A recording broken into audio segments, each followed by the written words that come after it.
Bu qirg'izistonlik Mirkomil. Bu esa tojikistonlik Azizbek.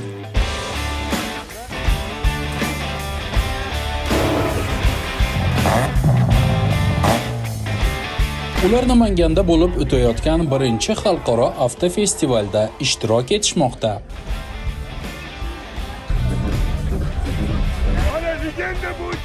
Qirg'iziston va Tojikiston o'rtasidagi chegaralar yopiqligi qahramonlarimizning ekstremal avtosport qiziqishlariga to'sqinlik qila olmadi. Ular festivalga o'zlarining sevimli mashinalarini olib kelishgan.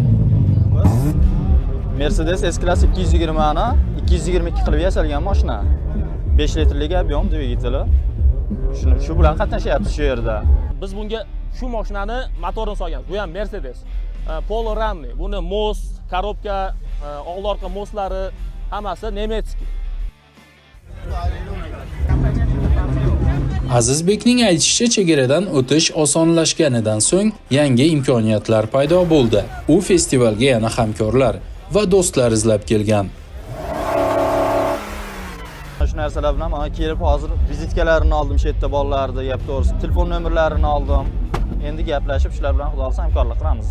Intercooler qo'yilgan. Mirkomil esa O'zbekistonda ekstremal avtosport musobaqalarida bir necha bor ishtirok etganini, bu festival birinchisi ekanligini aytadi. Birinchi bu yoqqa qatnashib, Piskentda o'tadigan yo'l tanlamaslar musobaqasiga ham qatnashamiz. Chegaralardan osonlik o'tyapmiz.